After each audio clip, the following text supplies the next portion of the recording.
Hey, it's Soul, and this is another whimsical video where I celebrate what is the World of Warcraft. Today we're going to take a look at the 12 richest NPCs in WoW, and none of them are auctioneers. As for why, this is my list and I can have whoever the hell I want on it. And because the number one richest NPC is easy enough to guess, I just don't want to count the auctioneers anyway. So we're going to take just a quick look at these NPCs, what they do, and guess as to why they might still be there. At number 12 we have Quartermaster Bartlett. Bartlett hangs out in Venomspite, which is close to the Naxxramas raid. Horde raiders that are in Naxxramas and happen to die, at least back in the day, they would respawn all the way over in Venomspite, body intact and gear slightly broken. Bartlett repaired their gear, so for pretty much any wipe and release, Bartlett would be there to take care of you. And without a doubt, Bartlett took care of a lot of Horde players. I'm sure the Alliance players had their own NPC, but I'm biased, so who cares? As for Bartlett though, what might he be still doing there? You know, I'm willing to bet that Bartlett is just filthy rich and doesn't really care. He probably owns the town, but just kind of sits there anyway because he really loved the attention that he was getting, so many years ago. At number 11 we have Windrider Chocobo, who I'll just say represents the flying trainers over in Outland. And I'm pretty sure the Alliance have their own equivalent NPC. Anyway, back in the Burning Crusade days, this was the person to see if you wanted to learn how to fly.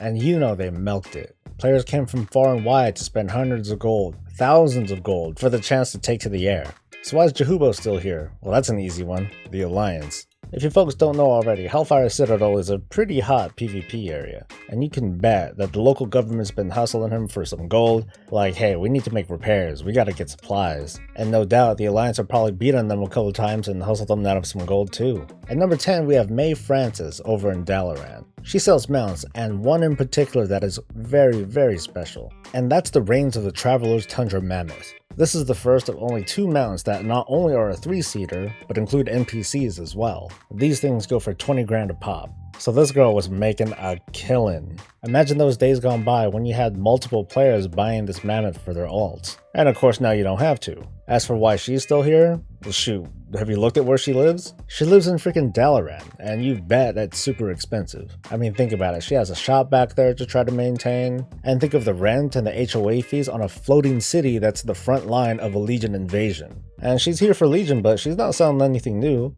Girl, you gotta update your shit. We have account-bound mounts now. You can't mess around. At number 9, we have the Black Talon Quartermaster. This guy is all the way over at the Tavern of the Mist in Mist Pandaria, and he sells legendaries. For some people, the Quartermaster didn't mean anything to them. They didn't have to buy any extra stuff. For others though, they might have had to buy multiple gems, multiple capes, multiple whatever. That stuff adds up pretty quickly, especially when it's pretty much expected that everyone who played through Mist Pandaria ought to have a legendary cape or whatever it is that they had. So what's this guy's epilogue? Well, here's the thing, he's not real.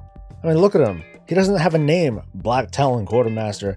Hi, my name is Black Talon. Black Talon Quartermaster. Nice to meet you, Mr. Quartermaster. Oh, no need to be so formal, you can just call me Black. Oh, but won't that be offensive, sir? Fine, you can call me Master instead. But no, I don't buy that. He ain't real. He's probably some construct from Rathian or something like that. At number 8, we have Yasmin, over in Oldham, who first pops up in the Cataclysm expansion. She sells some of the components to create the Vial of the Sands, a special mount made by alchemists that will literally turn you into a dragon. Players who want that mount have to go through her, and have to spend tens of thousands of gold in order to make it. And this mount still sells pretty well to this day. But why is she still there, out in the middle of nowhere? My guess is that she could leave. She's just taking one for the team. Otherwise, who among us is of sound mind to come to Oldham? And this is about as far from civilization as you can get. And keep in mind, we can travel to other planets, elemental planes, and through time. Although I do think Yasmin ran into some trouble. She's still the only vendor that sells the Pyrium-laced crystalline vial, but somehow in some way, she's no longer the exclusive vendor of the Sands of Time. Our number 7 NPC is Bigkey, a goblin that hangs out in the ruins of the Vale of Eternal Blossoms in the Mist of Pandaria expansion.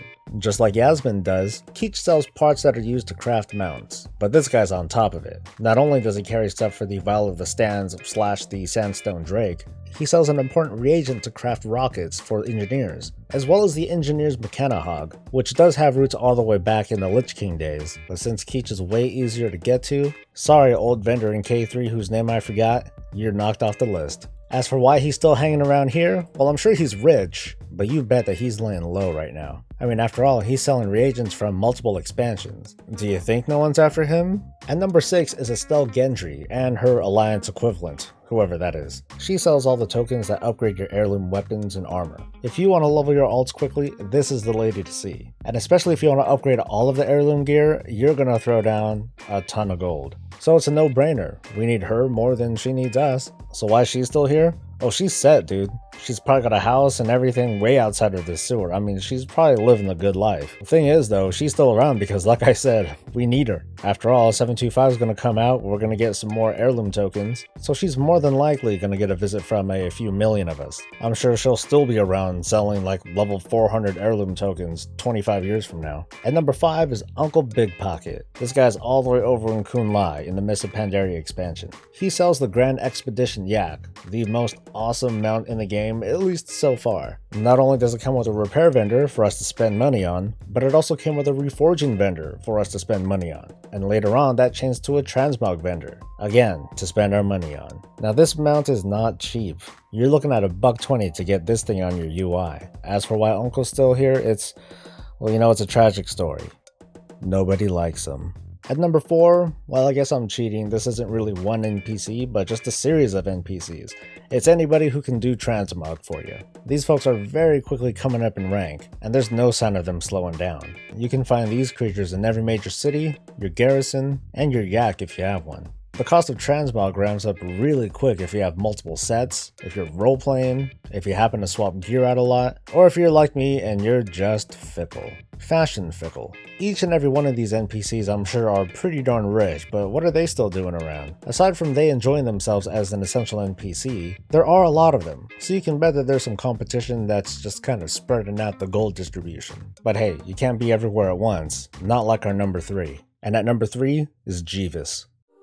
Jeevis is an entity born between the light and the void. He appears when you call on him. You can count on Jeevis to be your bank. You can count on Jeevis to lighten your load and buy your crap. And like Bartlett, you can count on Jeevis to repair your shit. Jeevis is far beyond those robotic butlers, those hammers, and Reeves just doesn't hold a candle to the almighty Jeevis. Jeevis is the god of metal, and that's why Jeevis is still around.